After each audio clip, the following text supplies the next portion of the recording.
Selamat Bapa dan Putra dan Roh Kudus. Amin. Kristus Anesti. Alitos Anesti. Kristus telah bangkit. Benar dia telah bangkit. Selamat bertemu kembali saudara dengan saya Archimandrit Romo Daniel Biantoro, Ketua Umum dan Pendiri dari Gereja Ortodoks Indonesia. Maaf, hari Rabu yang lalu kita tidak ada pelajaran Injil Yohanes karena saya ada keperluan yang lain.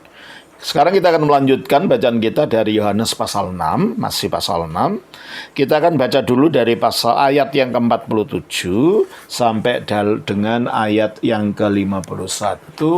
Kita sudah sampai ke chapter 36.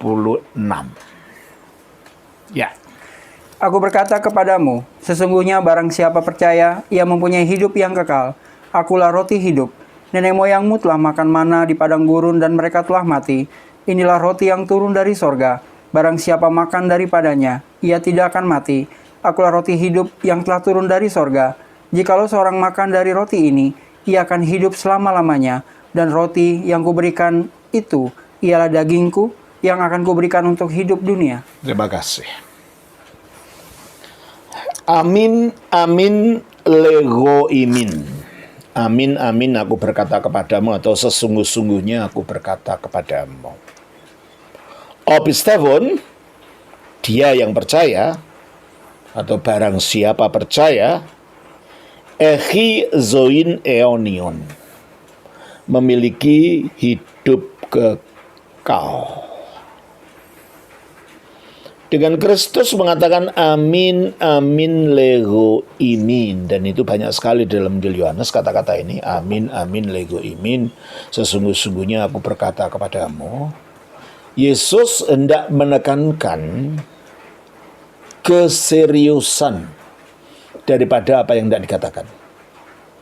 Bahwa ini suatu kebenaran yang jangan diabaikan. Nah, apa?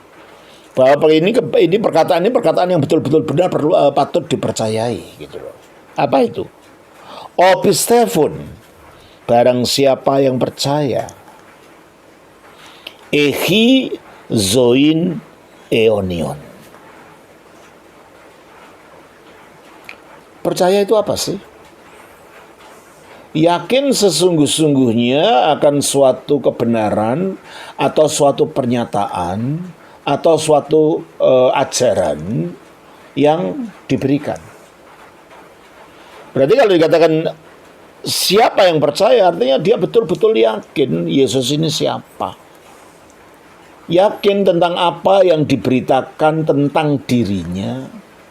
Yakin tentang ajarannya, yakin tentang karya-karyanya. Jadi kalau gitu percaya di sini bukan yang sekedar percaya secara intelektual. Ada satu keyakinan yang mendalam di dalam hati terhadap kebenaran tentang apa saja yang menyangkut Kristus, baik pribadinya, karyanya, ajarannya, apa saja. Coba kita lihat di dalam Ibrani pasal yang ke-11 ayat yang ke-1. Iman adalah dasar dari segala sesuatu yang kita harapkan. Iman adalah dasar dari segala sesuatu yang kita harapkan. Kita mengharapkan mendapatkan hidup kekal di dalam Kristus. Dasarnya iman ini, yakin ini. Kalau tidak ada keyakinan, bagaimana kita bisa memastikan bahwa kita memiliki kebenaran itu? Maka iman itu adalah saran kita untuk memiliki kebenaran yang dinyatakan di dalam Kristus ini. Oleh karena itu, iman Kristen mengendai keyakinan yang sungguh-sungguh, bukan hanya sekedar pengetahuan secara intelektual tentang Kristus. Memahami secara intelektual, secara akademis saja, ketika tidak ada keyakinan di dalam hati, itu tidak punya dampak apa-apa. Maka dikatakan, nah itu selanjutkan. Dan bukti dari segala sesuatu yang tidak kita lihat. Ya, keselamatan kan belum kita lihat. Tapi buktinya dalam iman. Dengan kita yakin, dengan kita punya iman, nah itu sudah terbukti dalam kita. Memang ini realita ini benar ada dalam diri. Makanya iman adalah sarana untuk menerima kebenaran yang ada dalam Kristus yang memberikan keselamatan. Kita baca Efesus pasal 2 ayat 8. Sebab karena kasih karunia kamu diselamatkan oleh iman. Keselamatan itu karena kasih karunia, tapi itu menerimanya oleh iman. Ada keyakinan sungguh-sungguh mengiyakan semua kebenaran yang diajarkan kitab suci mengenai Kristus, yang dinyatakan Kristus mengenai dirinya. Nah ini, maka iman itu sangat penting sekali. Kita baca juga di dalam Yohanes 1 ayat 12. Tetapi semua orang yang menerimanya diberinya kuasa supaya menjadi anak-anak Allah, yaitu mereka yang percaya dalam namanya. Itu yang mereka yang percaya. Iman itu bahasa Arab, percaya itu bahasa Indonesia, artinya sama saja. Yaitu meyakini dengan kokoh tentang kebenaran. Nah, kalau kita meyakini dengan kokoh dan menjadikan kebenaran itu sesuatu yang menancap di dalam hati kita, maka kebenaran itu menjadi milik kita dan kita jadi milik kebenaran itu. Nah, Kristus mengatakan dalam ayat ini, Pistevon, barang siapa yang percaya atau dia yang percaya, ehi zoin eonion, memiliki hidup kekal. Lu gak bisa. Jadi yang membuat hidup kekal itu menjadi milik kita itu bukan imannya itu, tapi iman itu sarana. Hidup kekalnya ya Kristus itu. Coba kita melihat di dalam Roma pasal yang ke-6 ayat 9. Karena kita tahu bahwa Kristus sesudah ia bangkit dari antara orang mati, tidak mati lagi, mau tidak berkuasa lagi atas dia. Jadi Kristus setelah bangkit tidak mati lagi. Berarti hidup selama-lamanya. Nah itulah hidup kekal. Hidup ilahi itu dinyatakan dalam Kristus melalui kebangkitannya. Dalam tubuhnya yang telah bangkit ini. Nah, karena Kristus sudah bangkit dari mati, tidak mati lagi, maut tidak berkuasa lagi atas dia, maka tubuhnya menyatakan sesuatu apa? 2 Timotius pasal 1 ayat 10. Dan yang sekarang dinyatakan oleh kedatangan juru selamat kita, Yesus Kristus, yang oleh Injil. Iya, yang oleh Injil. Injil apa? Injil berita tentang kebangkitan itu. Apa? Telah mematahkan kuasa maut dan mendatangkan hidup yang tidak dapat binasa. Dengan bangkitnya dia telah mematahkan kuasa maut dan mendatangkan hidup yang tak dapat binasa. Ya, hidup yang tak dapat binasa itu apa? Itu hidup ilahi. Hidup ilahi yang dinyatakan dalam kebangkitan Kristus. Jadi kalau kita berbicara tentang hidup kekal, itu bukan artinya hidup yang mempunyai durasi yang panjang. Ya ada unsur itu namanya abadi ya. Tapi sebenarnya hidup kekal di sini adalah lebih kepada hidup yang berbeda dengan hidup yang kita punya sekarang. Kalau hidup kita yang sekarang itu untuk supaya tetap ada, harus didukung oleh makanan. Kalau tidak makan kita mati. Hidup ini bukan. Hidup ini adalah hidup yang berasal dari energi ilahi sendiri, yang merupakan hidup ilahi yang dikaruniakan kepada manusia atas dasar kebangkitan Kristus yang telah mengalahkan kematian dan menyatakan hidup yang tidak kebinasaan. Itulah hidup kekal itu. Nah, kalau kita mengimani betul-betul kebenaran tentang kebangkitan Kristus ini, hidup yang kekal ini, dan itu menjadikan itu milik kita seyakin-yakinnya dalam hati kita, maka Kristus itu menjadi hidup kita. Dan kita memilih hidup kekal ini, hidup Kristus ini. Coba kita baca dalam Kolose pasal 3 ayat 4. Apabila Kristus yang adalah hidup kita. Nah, apabila Kristus yang adalah hidup kita. Kalau kita beriman loh ya.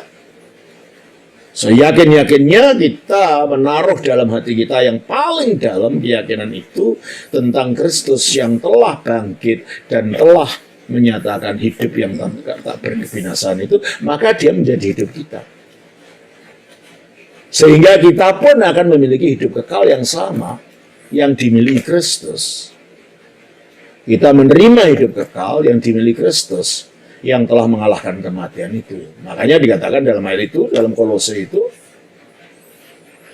menyatakan diri kelak. nah, apabila Kristus yang adalah hidup kita menyatakan diri kelak, kapan? Pada kedatangannya yang kedua, Kamu pun akan menyatakan diri bersama dengan dia. Kita pun akan menyatakan diri, gimana? Bersama dengan dia. Bersama dengan dia, karena kita akan dibangkitkan dan menyatu dengan Kristus, dibangkitkan dari kematian ya, dan menyatu dengan Kristus, terus Dalam kemuliaan. dalam kemuliaan. Jadi hidup ini hidup yang coraknya lain, bukan hidup yang bisa mati ini lagi, tapi hidup yang memiliki kemuliaan, dan kita akan ikut dalam hidup kekal ini.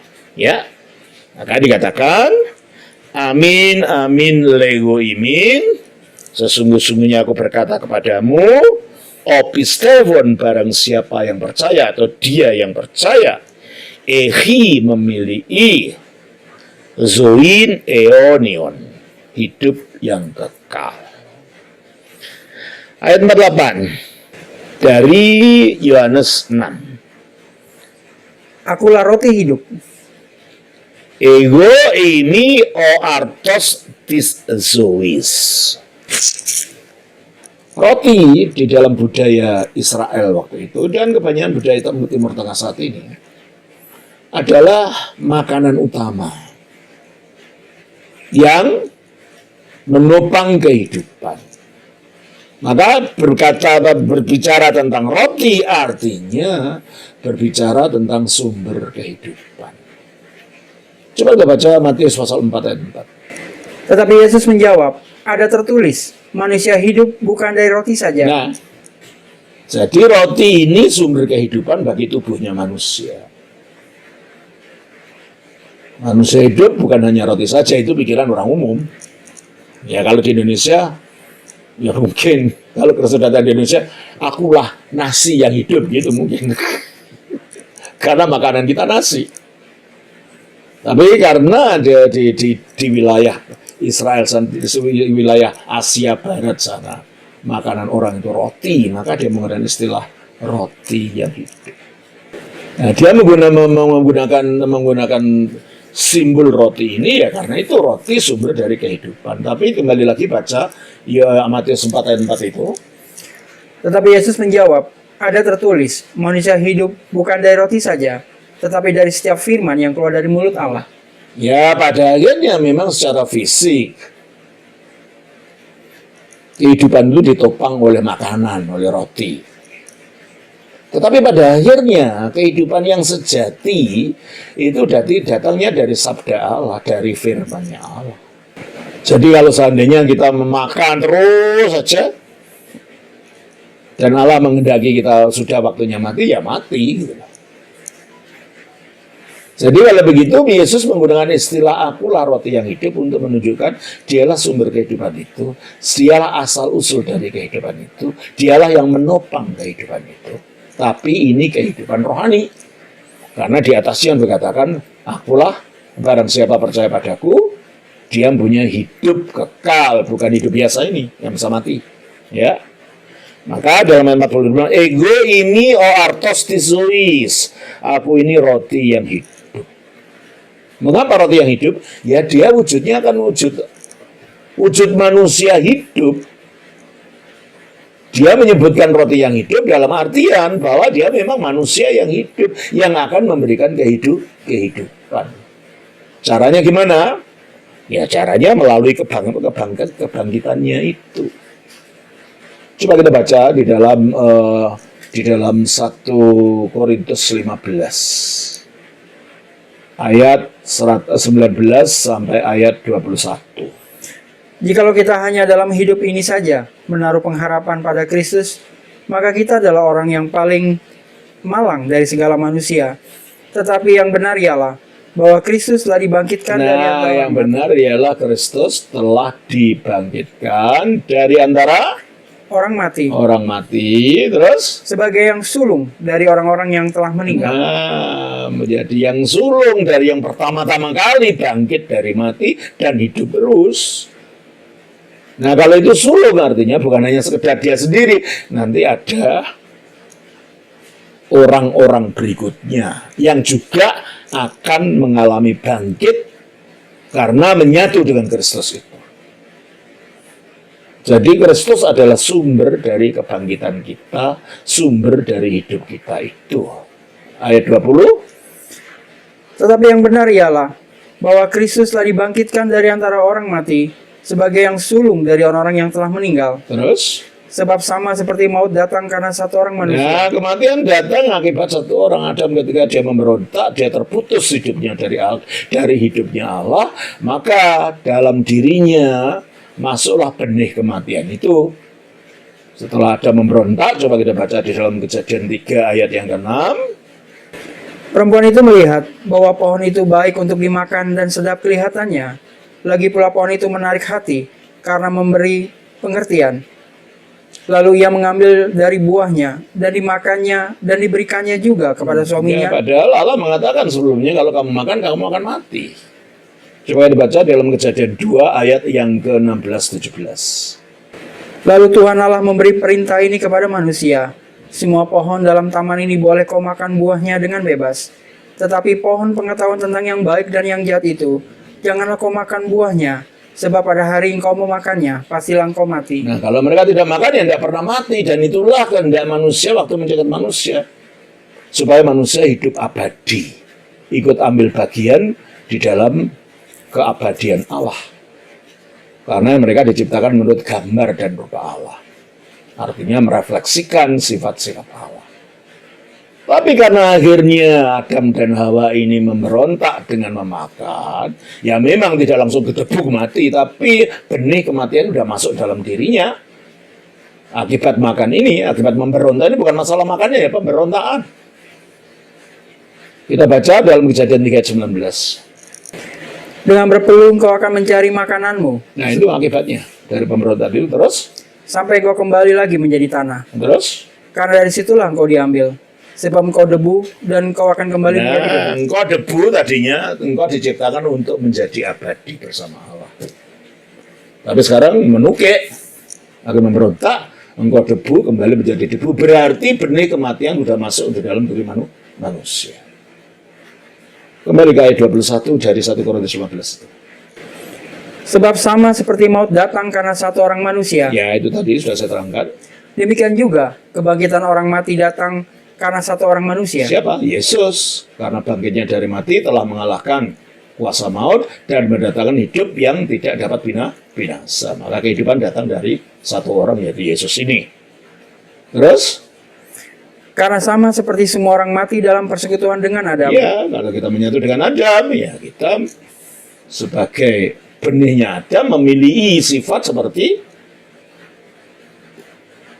apa? Seperti benih aslinya. Pohon aslinya.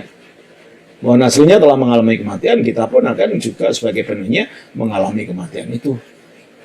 Terus? Demikian pula semua orang akan dihidupkan kembali dalam persekutuan dengan Kristus. Itulah dengan iman tadi. Cara kita bersekutu dengan Kristus adalah dengan iman tadi. Maka dikatakan barang siapa yang percaya memiliki hidup kekal.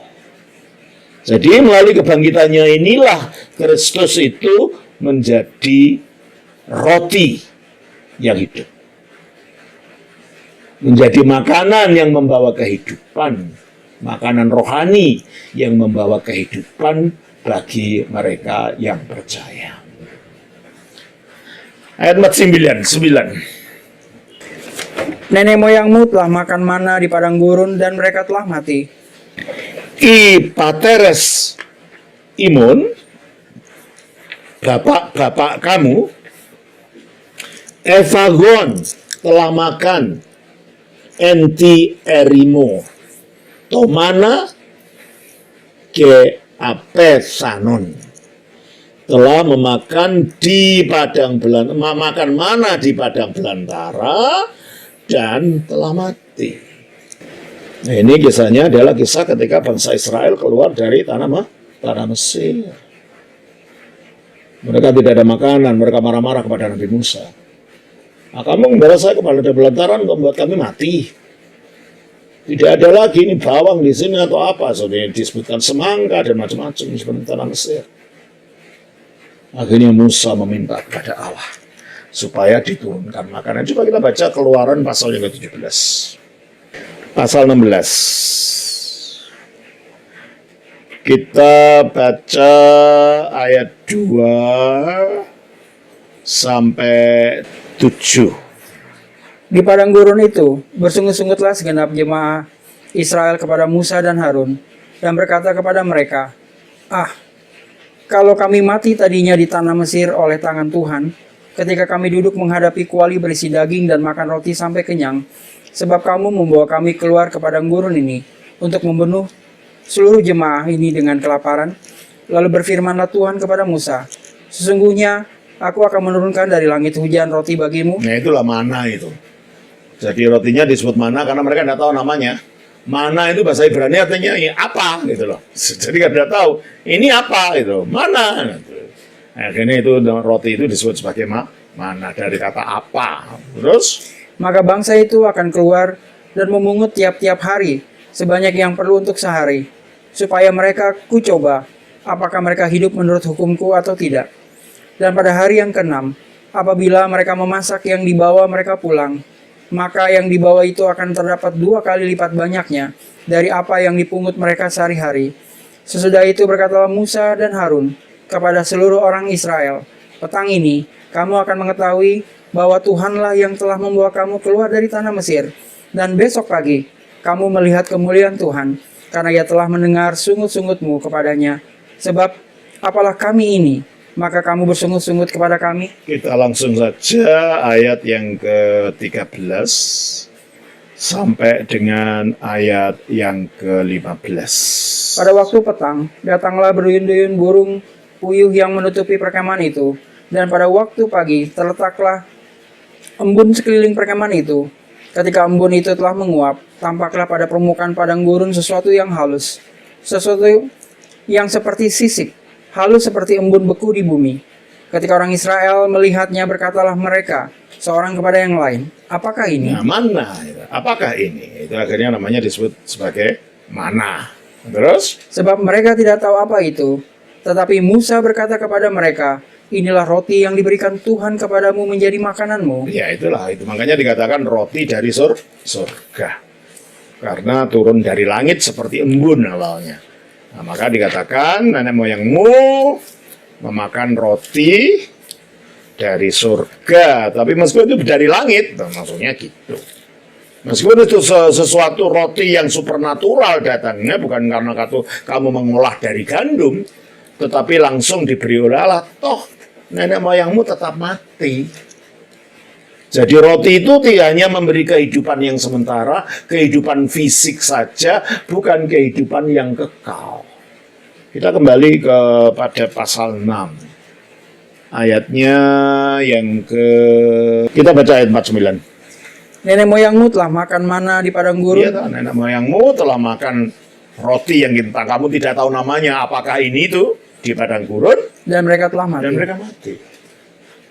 Meskipun tidak tanya secara natural, tapi roti itu ya masih roti biasa yang tidak membawa kehidupan kekal kepada kamu. Terus, Inilah roti yang turun dari surga. nah beda dengan tentang Kristus. Dia menyebut dirinya utos estin, inilah o artos o eturanu kata veno, inilah roti yang turun dari surga. Artinya inilah sumber kehidupan, penopang kehidupan yang turunnya memang dari surga. Jadi ini bukan roti natural, roti fisik, karena turun dari surga. Sebab dia firman-Nya Allah yang memang turun dari surga. Coba kita baca dari pasal 6 ayat 38. Sebab aku telah turun dari surga. Aku telah turun dari surga. Makanya ketika dia menyatakan diri sebagai sang pemberi hidup, penopang kehidupan yang digambarkan sebagai roti, dia mengatakan inilah roti yang turun dari surga. Ina supaya Tis ex aftu fagi, barang siapa yang memakan gemi apofani, dan dia tidak akan makan daripadanya, dia tidak akan mati. Nah, kalau dalam ini makan di sini dalam arti memiliki iman. Ya, nanti ada kelanjutannya. Ternyata ada makan secara sakramental yang akhirnya itu menunjuk kepada roti sakramen, yaitu perjamuan kudus. Ya, ayat 1. Akulah roti hidup yang telah turun dari sorga. Jikalau seorang makan dari roti ini, ia akan hidup selama-lamanya. Dan roti yang kuberikan itu ialah dagingku yang akan kuberikan untuk hidup dunia. Ego ini, o artos ozon. Aku ini adalah roti yang hidup. Sudah saya jelaskan tadi artinya roti hidup ini. O eturanu kata vas, yang turun dari surga. Karena memang seperti saya katakan asalnya dari surga.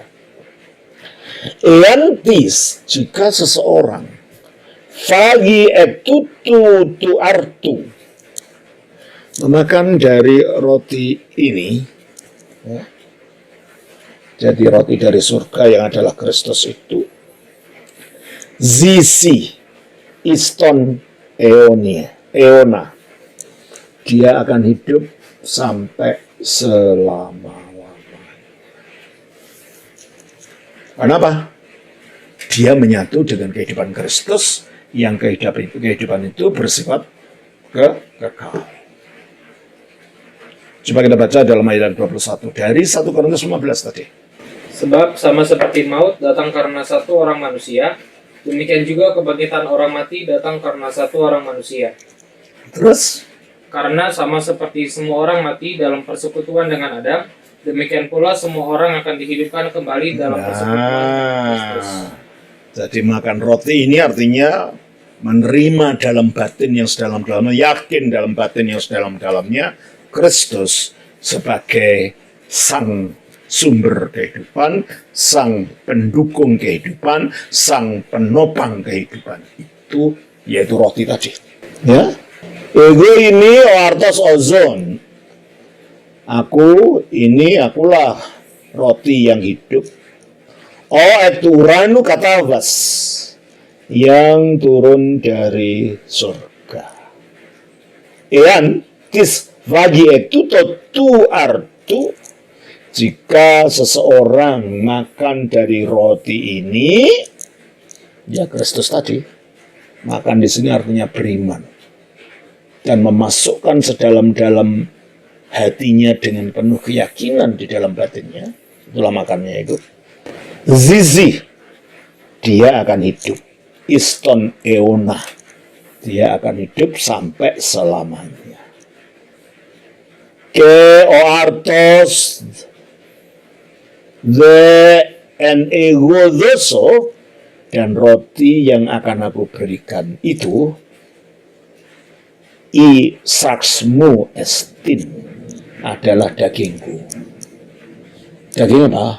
Daging yang dipersembahkan sebagai korban bagi penebusan orang banyak.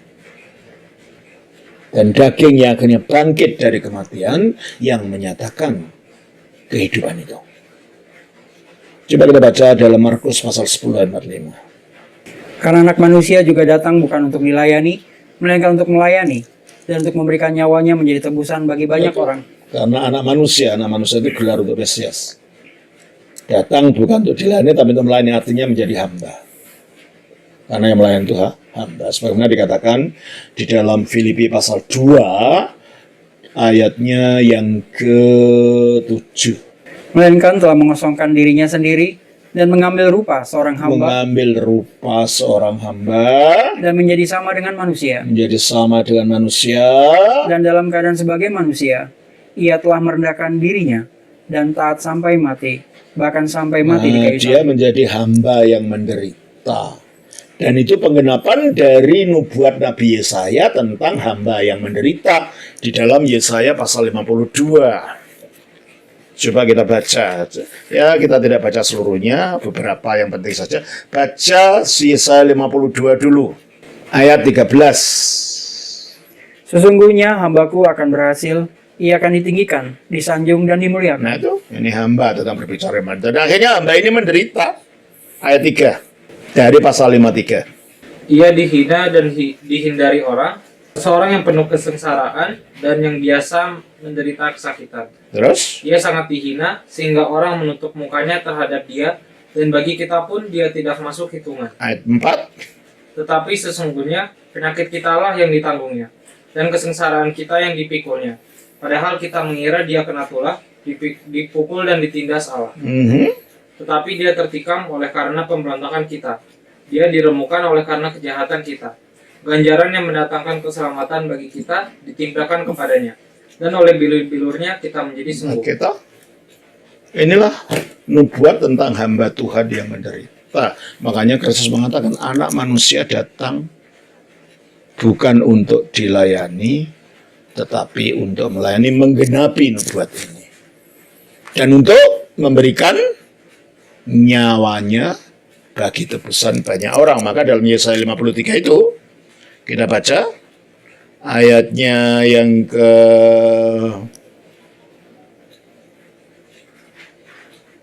6. Kita sekalian sesat seperti domba, masing-masing kita mengambil jalannya sendiri. Tetapi Tuhan telah menimpakan kepadanya kejahatan kita sekalian. Nah, Tuhan menimpakan kepadanya kejahatan kita semua. Ayat yang ke-7.